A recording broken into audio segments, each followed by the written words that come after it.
ॐ श्रीगुरुभ्यो नमः हरिः ॐ। ॐ श्रीपरमात्मने नमः। श्रीमद्भगवद्गीता अथ तृतीयोऽध्यायः। नमस्कार।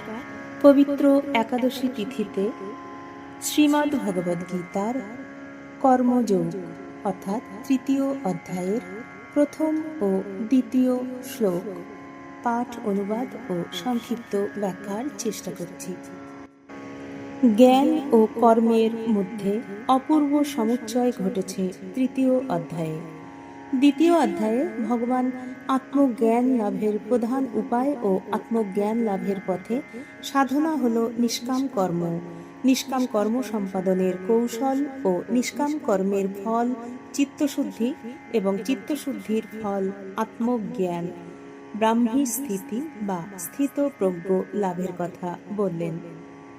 দ্বিতীয় অধ্যায়ের শেষে ভগবান যখন ব্রাহ্মী স্থিতি অর্থাৎ মানব জীবনের চরম ও পরম প্রাপ্তিলাভ সম্বন্ধে উল্লেখ করলেন, মনে হলো তাতেই যেন সকল কথার অবসান হলো।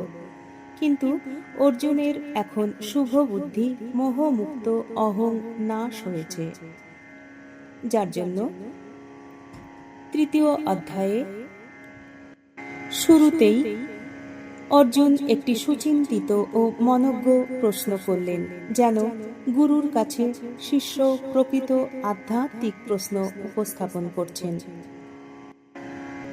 অর্জুন উবাচ জ্ঞায়সি চেৎ কর্মণস্তে মতা বুদ্ধির্জনার্দন তৎকিং কর্মণি ঘোরে মাং নিয়োজয়সি কেশব। ব্যামিশ্রেণেব বাক্যেণ বুদ্ধিং মোহয়সীব মে তদেকং বদ নিশ্চিত্য येन শ্রেয়োহমাপ্নুয়াম। অর্জুন বললেন, হে জনার্দন, যদি আপনি কর্ম থেকে বুদ্ধিকে বা জ্ঞানকে শ্রেষ্ঠ মনে করেন, তাহলে হে কেশব, আমাকে এই ঘোর কর্মে কেন নিযুক্ত করছেন? আপনি আপনার এই বিমিশ্র বচন দ্বারা কেন আমার বুদ্ধিকে মোহিত করছেন?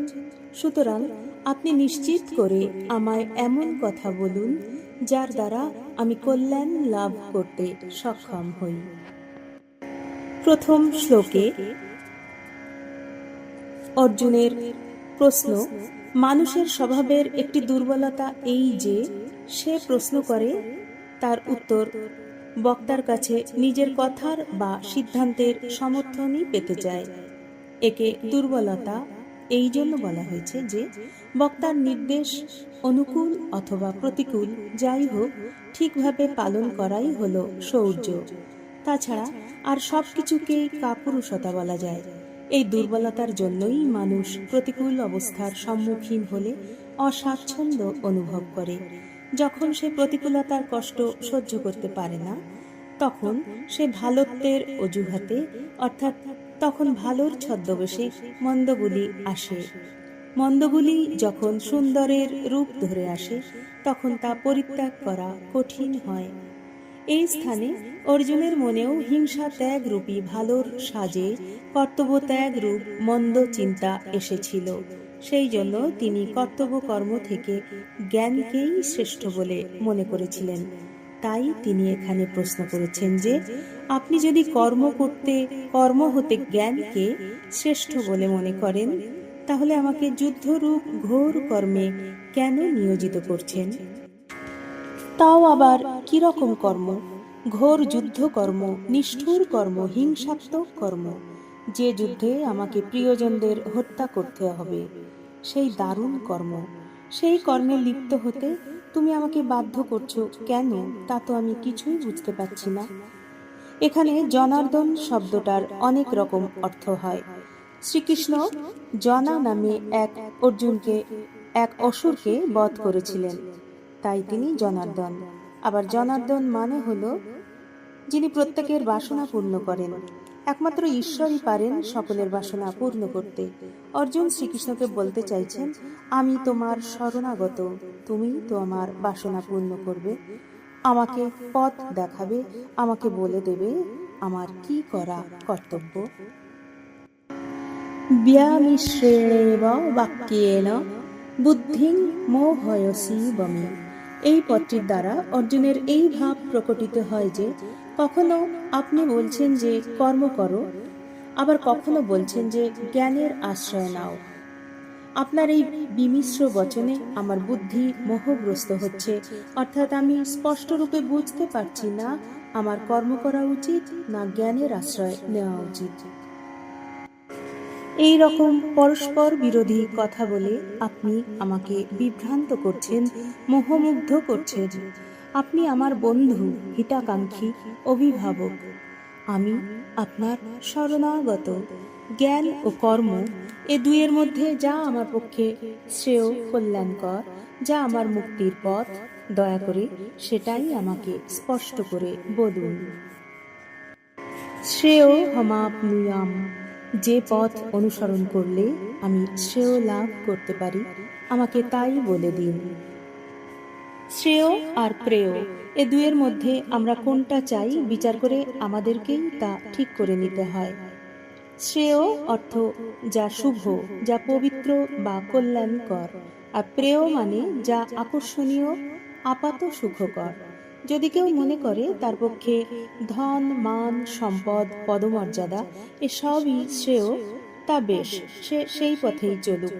কিন্তু মনে রাখতে হবে এসব অনিত্য, ক্ষণিক। শেষ পর্যন্ত বিচার করে সে বুঝতে পারে এগুলো আপাত সুখকর বটে, কিন্তু তাকে চিরস্থায়ী শান্তি দিতে পারে না। মানুষ অল্পে সন্তুষ্ট হয় না। নাল্পে সুখমাস্তি, যা সবচেয়ে শ্রেয়, সবচেয়ে সুন্দর, সবচেয়ে পবিত্র, যা চিরন্তন, মানুষ তাই লাভ করতে চায়।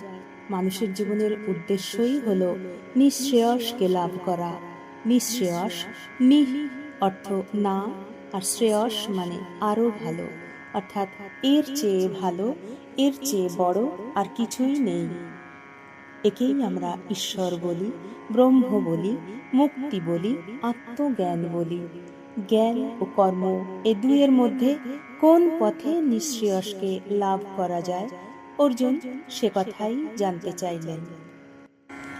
ওম শান্তি শান্তি শান্তি। হরি ওম তৎসৎ। শ্রী শ্রীকৃষ্ণার্পণমস্তু।